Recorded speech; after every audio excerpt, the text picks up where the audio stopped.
আলাইকুম, শরীফুল্লাহ কাম আবার ফিরে এসেছি। আজ আমাদের টপিক হচ্ছে কস্ট অফ ক্যাপিটাল। আমরা বাংলাদেশের পার্সপেক্টিভ থেকে কথা বলার চেষ্টা করব। কেমন এটার মধ্যে খুব একটা এক্সেল আসবে না, এক্সেল শেষ দিকে হয়তো আসতে পারে। তো প্রথমে এই প্রশ্নটার একটু উত্তরটা দিই যে কস্ট অফ ক্যাপিটাল বলতে আমরা আসলে কি বুঝি এবং এটা জানলে আমরা এটা কিভাবে ব্যবহার করতে পারি। তো এখন দুটো দিকে একটা ডেফিনেশনে যদি যাই, ডেফিনেশনটা হচ্ছে এটা একটা রেট যেটা কোম্পানির ওনাররা বা যারা বাইরে আছে ইন্টারেস্টেড কোনো কারণে তারা জানে যে কোম্পানি ইনভেস্টমেন্টের উপরে এই পরিমাণ রিটার্ন সর্বনিম্ন এই পরিমাণ রিটার্ন দিয়ে থাকে। তো কোম্পানি যদি কারো কাছ থেকে টাকা নেয়, শেয়ার হোল্ডার হতে পারে, সেটা বন্ড হোল্ডার হতে পারে, এবং প্রত্যেক ক্ষেত্রে তারা যখন টাকা দিচ্ছে তাদের একটা এক্সপ্রেশন আছে যে আমি অন্তত এই পরিমাণ রিটার্নটা চাই। তো সেই রিটার্ন যেটা অন্যের টাকা ইউজ করার জন্য আমি যে রিটার্ন প্রমিস করি, আমি যে কোম্পানির সিইও, আমাকে একটা রেট প্রমিস করতে হবে যে আপনার টাকা আমি নেব, ইনভেস্ট করব, আমি আপনার জন্য মিনিমাম এই পরিমাণ সম্পদ গড়ে তুলব। সম্পদ গড়ে তুলতে গেলে মাপের মধ্যে প্রায়ই এই রেট অফ রিটার্নটা আসে, রিকোয়ার্ড রেট অফ রিটার্ন। তো এইটা কস্ট অফ ক্যাপিটালটা আমাদের সেই প্রাইসটা দেয়, অন্যের টাকা ইউজ করতে গেলে আমাদের কত রিটার্ন দিতে হবে। এটা একটা ভিন্ন ইন্টারপ্রিটেশন তাহলে যে দাঁড়াবে যে যখনই কোনো ক্যাপিটাল বাইরে থেকে আসবে তাদের মিনিমাম সর্বনিম্ন কত রেট অফ রিটার্ন দিতে হবে। যখন এই অ্যানালিসিসটা করি সবসময় আমাদের ইনভেস্টমেন্ট ডিসিশনটা ফাইন্যান্সিং ডিসিশন থেকে পৃথক হতে হবে। ইনভেস্টমেন্ট ডিসিশন আর ফাইন্যান্সিং ডিসিশনটা কি? এইখানে একটা এক্সাম্পল যদি দেখেন, বা এখানে যদি আসি, এখানে একটা ইনভেস্টমেন্ট আছে 10 লক্ষ টাকা। এই 10 লক্ষ টাকা ইনভেস্ট করা এটা যে লাভজনক এটা আগে নিজেকে বুঝে নিতে হবে, নিজেকে হিসাব করতে হবে।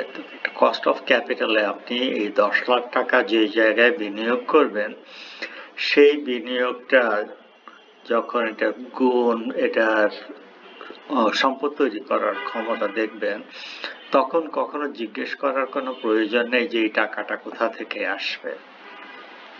ধরে নিন টাকাটা আছে, তাহলে টাকাটা কাজে লাগান, সেটা হলো ইনভেস্টমেন্ট। আর ফাইন্যান্সিং এর প্রশ্নটা হলো যখন আপনি এখানে জিজ্ঞেস করছেন যে আমি এই 10 লাখ টাকা কিভাবে তুলব।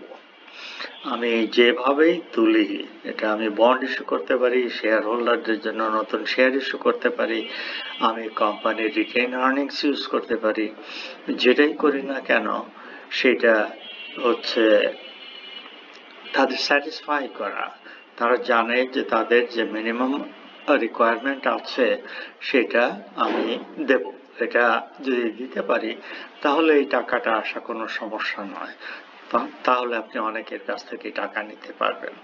তো ফাইন্যান্সিংটা হচ্ছে যে মূল টাকা যেটা বিনিয়োগ করব সেটা কোথা থেকে আসবে, আর বিনিয়োগ হলো আপনি কোন মেশিন কোন জায়গায় ইউজ করবেন, কোন ইকুইপমেন্ট ইউজ করবেন, করলে কেন লাভ হবে, কত লাভ হবে, সেটা হচ্ছে ইনভেস্টমেন্ট ডিসিশন।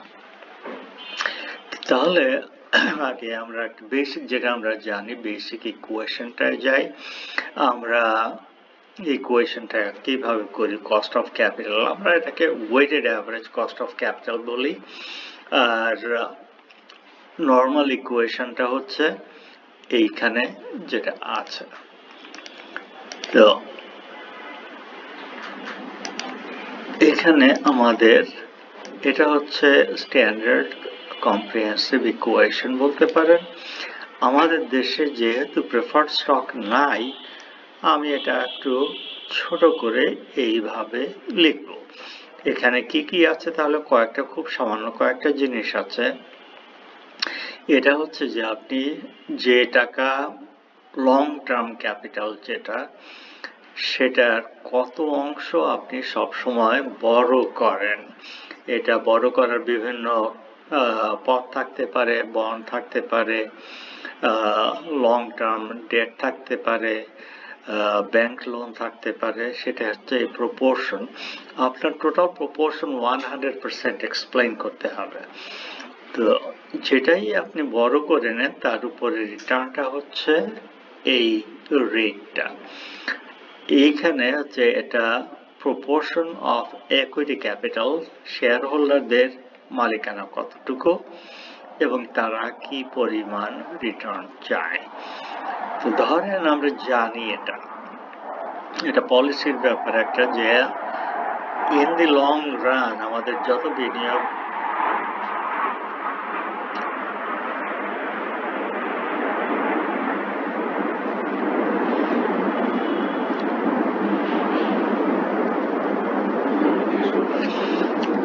আমরা যখন সহজ করে ফেলেছি তখন এই ওয়েটেড অ্যাভারেজ কস্ট অফ ক্যাপিটালের ইকুয়েশনটা এখানে চলে আসে। প্রথমে ডব্লিউডি, এটা হচ্ছে সেই প্রপোর্শন, যে প্রপোর্শনটা টোটাল ক্যাপিটালের, লং টার্ম ক্যাপিটালের যে প্রপোর্শনটা সবসময় শেয়ার হোল্ডার, বন্ড হোল্ডার বা লেন্ডারের কাছ থেকে আসে। তাদের মিনিমাম রিকোয়ার্ড রিটার্ন হচ্ছে এইটা। এইখানে ডব্লিউই হচ্ছে proportion of equity capital, share হোল্ডারদের কত মালিকানা আছে এবং তাদের কি পরিমাণ রিটার্ন তারা চেয়ে থাকেন। এই কেএস জিনিসটা কখনো আমি কে ই লিখি, কখনো কে এস লিখি। এখানে একটা ডিস্টিংশনের ব্যাপার আছে, যে জন্য দুটো সাবস্ক্রিপ্ট ইউজ করি। আমি যদি কে ই লিখি তখন আমি ধরে নেই যে আমি নতুন কোনো শেয়ার ইস্যু করব না। আর যদি কেএস লিখি তাহলে আমি হয়তো নতুন শেয়ার ইস্যু করব। আর কেএস ফিগারটা আসে প্রধানত দুটো পথে, আমরা এটা আগে দেখেছি। কেএস হচ্ছে একটা হলো ক্যাপিটাল অ্যাসেট প্রাইসিং মডেলের মাধ্যমে আসতে পারে, আর একটা হচ্ছে গর্ডন গ্রোথ মডেল থেকে আসতে পারে। তো এইখানে এখন এক্সাম্পলে একটু দেখানোর চেষ্টা করব যে কেন আমরা এই রেটটা ইউজ করি। আমি যদি এই নাম্বারগুলো এখানে প্লাগ ইন করি তাহলে আমার অ্যান্সার হবে 17.8%। তাহলে আমি অন দি অ্যাভারেজ যে কোনো ইনভেস্টমেন্ট করি না কেন, যেটা লং টার্ম ক্যাপিটাল ইউজ করতে হয়, তার থেকে যদি আমি 17.8% রিটার্ন জেনারেট করতে পারি তাহলে আমি লেন্ডারদের 10% রিটার্ন দিতে পারবো, কোনো প্রশ্ন আসবে না সেখানে। ঠিক একইভাবে এই রিটার্নটা অ্যাভারেজে যদি আমি বের করতে পারি তাহলে আমি শেয়ার হোল্ডারদের 25% রিটার্ন দিতে পারবো। তাহলে আমাদের যে কোনো ইনভেস্টমেন্টের ডিসকাউন্ট রেটটা হবে 17.8%। এই 17.8% ভাগ হয়ে যাবে বন্ড হোল্ডার লেন্ডারদের কাছে আর শেয়ার হোল্ডারদের কাছে। এটা একটা এক্সাম্পল দিয়ে এই রেশনালটা বোঝানোর চেষ্টা করব। একটু আগে যে টেবিলটা দেখিয়েছিলাম টাকা পয়সা, সেটা আসি একটু। এখানে এখন ধরেন যে আপনি 10 লক্ষ টাকার একটা বিনিয়োগ পেয়েছেন, যেখানে আপনি নিশ্চিত যে এটা থেকে রিটার্ন অ্যানুয়ালি 17.8% আসবে। আপনার 17.8% রিটার্ন আসলে এই পরিমাণ হচ্ছে লাভ।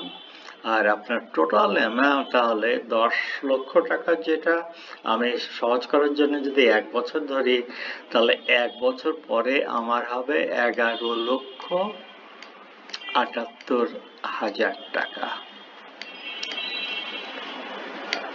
এর থেকে আমি আমার যে ধরেন যারা ক্যাপিটাল দিয়েছে তাদের টাকাটা প্রথমে ফেরত দেবো, কেমন?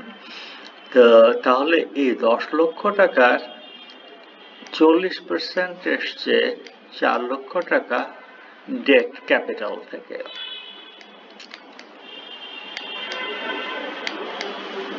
এটা হলো ডেট ক্যাপিটাল। আর বাকিটা এসছে ইকুইটি ক্যাপিটাল থেকে 6 লক্ষ টাকা।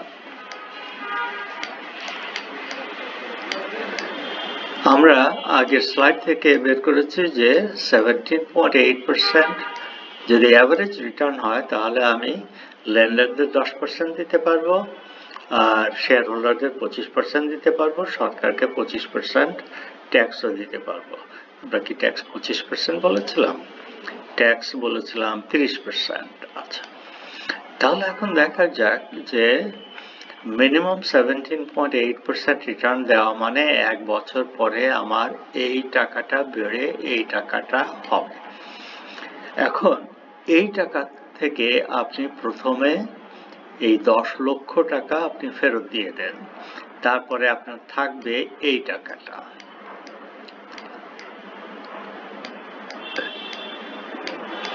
এটা এখানে দেখিয়েছি, তাই না? এটা হচ্ছে এই টাকাটা থাকবে। প্রথমে আমি ডেট হোল্ডারদের 10% রিটার্ন দেব। ডেট হোল্ডারদের 4 লাখ টাকার বিনিয়োগ ছিল, তারা 40,000 টাকা চায়। এই 40,000 টাকা তাদের দিয়ে দিলাম। দিয়ে দেওয়ার পরে আমার এই পরিমাণ প্রফিট থাকছে বিফোর ট্যাক্স রিকোয়ার্ড রিটার্ন। কেমন? এটা থেকে এই ইন্টারেস্টটা যদি আমি দিয়ে দেই, আমার বাকি থাকে এই পরিমাণ। প্রথমে আমার তাহলে বের করতে হচ্ছে এই টাকাটা সাথে আপনি এই যে হবে আপনার লাভ হচ্ছে 1,78,000 টাকা, এটা আফটার ট্যাক্স। এই টাকাটাকে আপনি যদি 0.7 দিয়ে ভাগ দেন তাহলে আপনি বিফোর ট্যাক্স প্রফিটটা পাবেন। এটাকে ভাগ দেবেন 1 মাইনাস ট্যাক্স রেট 0.3 এটা দিয়ে, তখন আপনি এই টাকাটা পাচ্ছেন। তাহলে বিফোর ট্যাক্স এই টাকাটা আপনাকে জেনারেট করতে হবে আপনি যখন বলছেন যে 17.8% রিটার্ন আমরা সব ইনভেস্টমেন্টের উপরে জেনারেট করি। এই টাকা থেকে আপনি তাহলে এখন 40,000 টাকা ফেরত দিয়ে দেন ইন্টারেস্ট অন ডেট, বাকি থাকলো এই টাকাটা। এই টাকাটার উপরে আপনি 30% ট্যাক্স দিলে আপনাকে এই পরিমাণ ট্যাক্স দিতে হবে। বাকি থাকলো 1,50,000 টাকা, যেটা হচ্ছে এই টাকার 25%, তাই না? 6 এটাকে যদি আমরা 25 দিয়ে গুণ দেই, আমাদের ছিল যে তারা 25% পাবেন। তাদের এই 6 লক্ষ টাকার উপরে 25% হবে, এই টাকাটার উপরে 25% হবে 1,50,000 টাকা। তাহলে ট্যাক্সের পরে যদি মিনিমাম আপনার এই টাকাটা থাকে 11,78,000, তাহলে আপনি তাদের পুরো টাকাটা ফেরত দিতে পারছেন, ডেট হোল্ডারদের 40,000 টাকা দিতে পারছেন, শেয়ার হোল্ডারদের 1,50,000 টাকা অর্থাৎ 25% দিতে পারছেন। এটা যদি মিনিমাম হয় তাহলে আপনি মিনিমাম স্যাটিসফ্যাকশন দিলেন, আর এটা যদি মিনিমাম থেকে বেশি হয় বাকিটা কিন্তু সবটাই যাবে শেয়ার হোল্ডারদের কাছে, তারা খুবই খুশি হবে। এইটা দেখানোর কারণ আমরা তাহলে বুঝতে পারছি যে আমি যে ডিসকাউন্ট রেটটা ইউজ করব সেই ডিসকাউন্ট রেটের মধ্যে আমার ইন্টারেস্ট পেমেন্টটা আছে, শেয়ার হোল্ডারদের রিটার্নটা আছে। এই রকম ইনভেস্টমেন্ট আমি খুঁজে পেলে তাহলে তারা যেরকম টাকা চায়, রিটার্ন চায়, সেটা আমরা জেনারেট করতে পারি এবং সেই পরিমাণ টাকা যাই লাগুক আমরা বাজার থেকে তুলতে পারি। তো এই স্টেজে একটা বিরতি দিচ্ছি। আপনারা তাহলে এটা একটু রিভিউ করে নেন এ পর্যন্ত। প্রধান পয়েন্টটা যে আমরা যে ডিসকাউন্ট রেটটা ইউজ করি সেটা নিশ্চিত করে যে লং টার্ম ক্যাপিটাল যারা সাপ্লাই করে তাদের মিনিমাম রিকোয়ারমেন্টটা আমরা স্যাটিসফাই করতে পারি। এটা পুরো রিভিউ করা হলে পরে আমরা পরের স্টেজে যখন যাব তখন আমরা বাকি অংশটা individual component of cost of capital এটার উপরে ডিসকাশনে যাব। So thank you.